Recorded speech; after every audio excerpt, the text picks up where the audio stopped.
Hey everybody, this is Ray Stundle, publisher of Customer Engagement Magazine and the author of the Customer Engagement Manifesto. Congratulations for getting this far into this video series.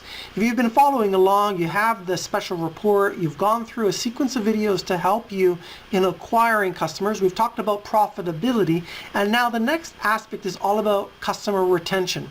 In order to retain customers, they have to be engaged. In order for us to have engaged customers, we have to have a work culture which is employee-centered so we can be customer-driven.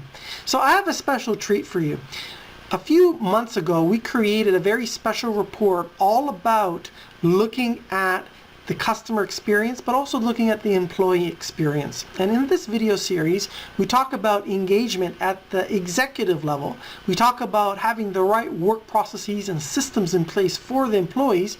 We talk about employee engagement. And then after that, we go and take a look at customer engagement and how can we really smooth out that process to ensure we have a frictionless relationship with our customers. We're as close to frictionless as we can get so that they ultimately become advocates and continue to want to do business with us. So what I want to do with you now is take you into that sequence, share with you some more awesome information, lots of great content, actionable strategies and ideas, because I really want to give you as much as I can. And I think this video series is going to do the trick. It's going to help you out a lot. So let's jump into that first video, and I'll circle back with you towards the end of those videos and see what you think of the whole thing. All right, so let's roll into it now. The biggest question I get is, how do I go about transforming an organization that is not customer driven and is not employee centered? Stay tuned to this video series to find out exactly what you need to do to move in the right direction.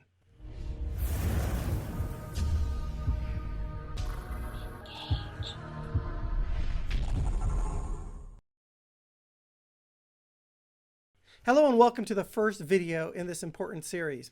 In order for us to answer this question, how do you go about transforming an organization that is not customer driven and is not employee centered, we have to apply a certain basic approach or a framework. So one of the frameworks that I like to take a look at is, first, let's take a look at what the current assessment is of a typical organization that has these problems. Then we can take a look at where do we want to go, figure out the gap, prioritize the work, and get on with getting the project underway so that you can realize the benefits. So as part of our current assessment, what is it that we want to take a look at? First of all, we have to start at the top of an organization and take a look at the executive suite. Everything that executives do, it leads by behavior, and everybody else will follow this behavior throughout the whole organization. So we have to start at the executive suite. The second thing we need to take a look at is employee work processes. Don't worry, this is really quite interesting, and it's important that you understand these key points. The third key area has to do with looking at employee behavior themselves. What's the observations that we can draw from taking a look at them? Finally, we need to take a look at external customer interactions. All of these four components are really important. Without an employee-centered workforce, it's not possible to empower and engage customers who really want to stick around and be your customers for a very long time. So with that being said, let's jump in and take a look at the first key area, which is assessing executives. When we assess executives, it's very important that you have the executives on board in any organization, because if you are going to go about trying to be objective and taking a look at the executive suite, and the executives are very comfortable with the way things are operating right now, and they don't want to rock the boat, so to speak, you're not going to get very far. So step number one is having somebody in the executive suite, ideally a customer experience officer if you have one. If not, it really has to flow from the CEO downwards, who is committed to the idea of taking a serious look at how the business operates and how customers are treated. So the first thing that we need to take a look at is the attitudes, beliefs, character traits, and habits of the executive suite as it relates to how they work with the employees and ultimately how they work with customers. So the way I want you to remember this is ABCH: attitudes, beliefs, character traits, and habits.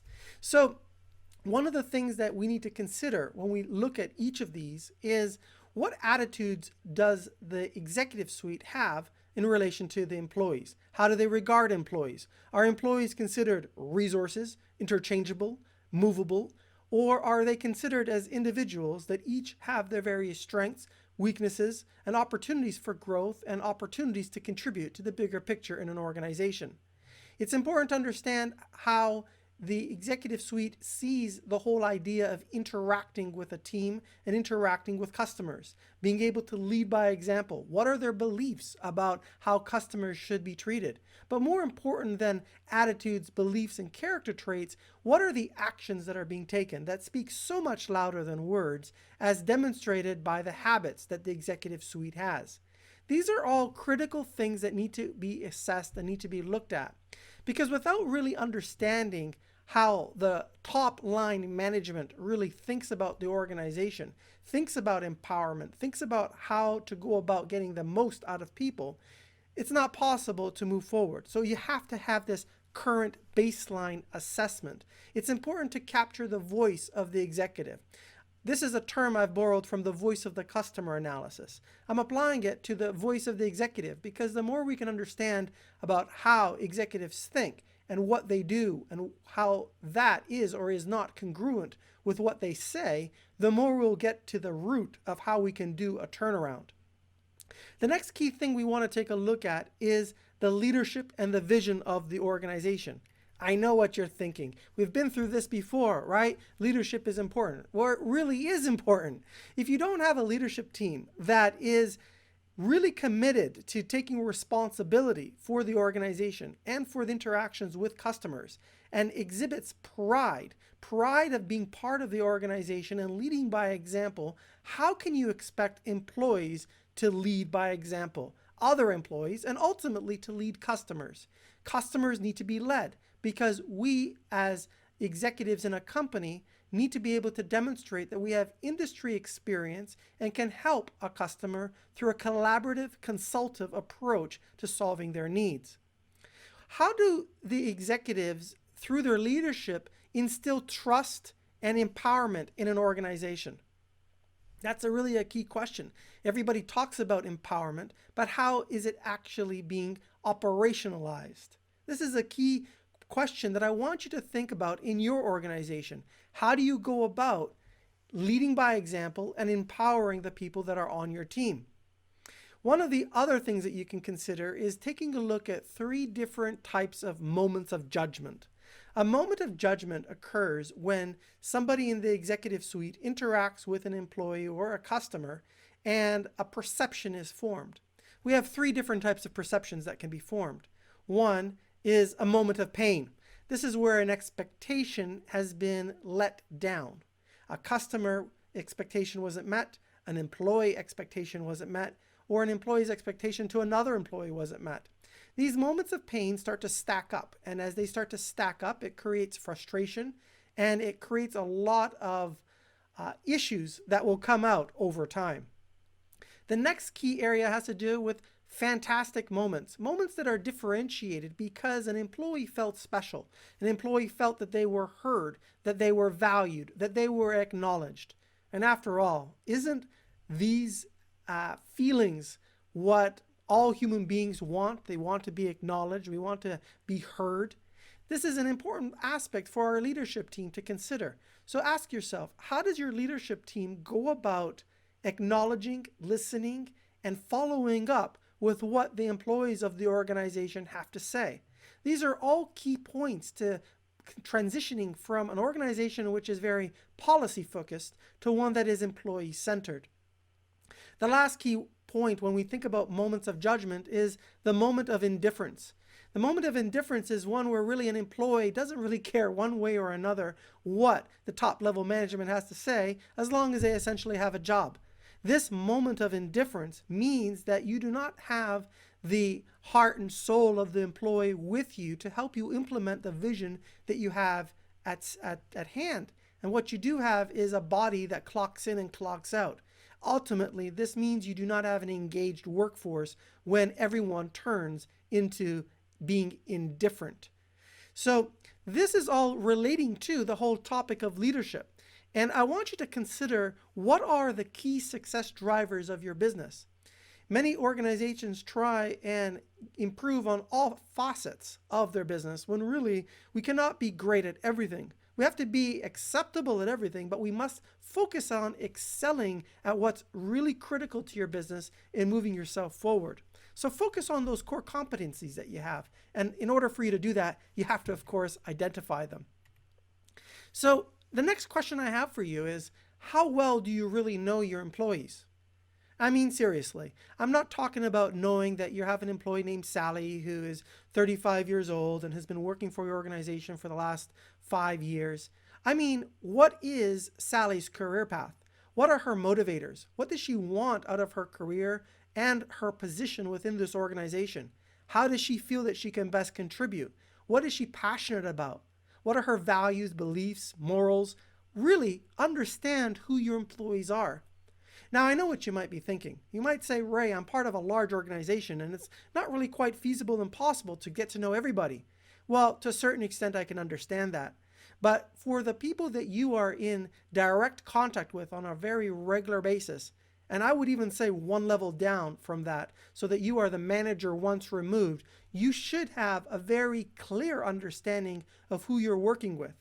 Now, let's suppose that you're in a very large organization, and let's say that you have 6 direct reports, and each direct report has 6 to 10 people. So you would say, well, that's 6 times 10, that's 60 people.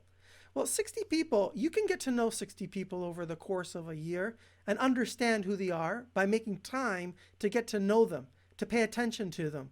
And ultimately, by being able to understand these individuals at a level that is greater than just focusing in on the task at hand, you will start to build loyalty.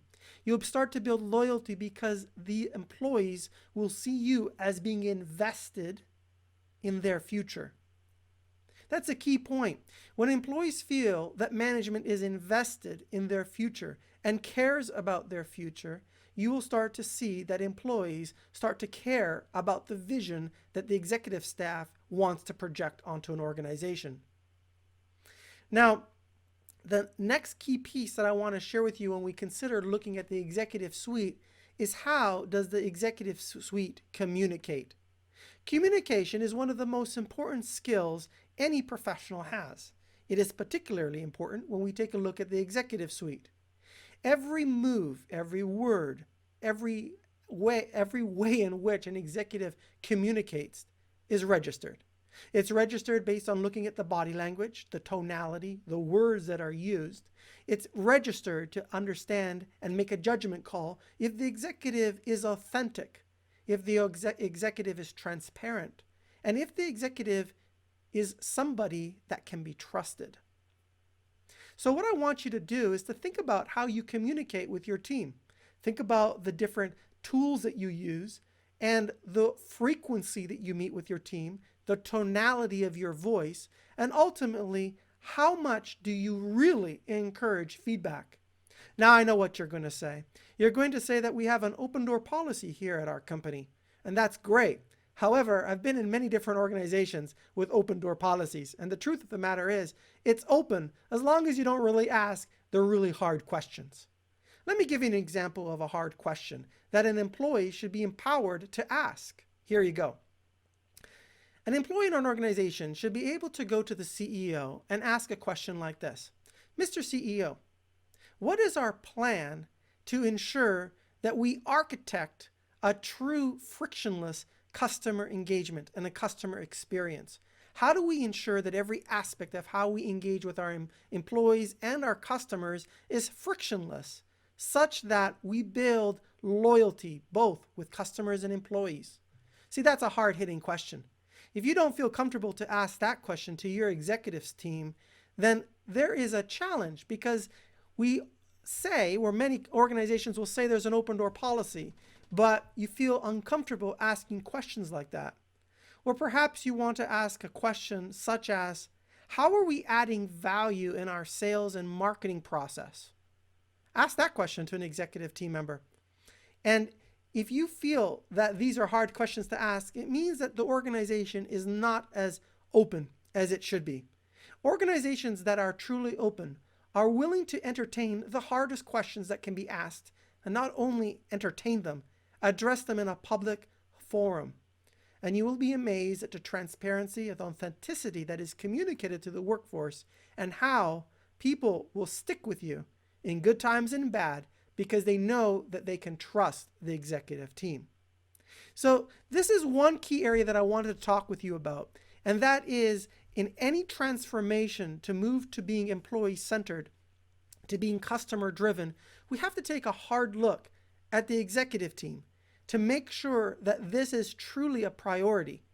And you'll find out very soon in a subsequent video, what do we need to do if it's not possible to have an alignment with an executive team that lives up to these expectations. So stay tuned to our next video where we're going to talk about the next part of the series, and that is taking a look at employee work processes.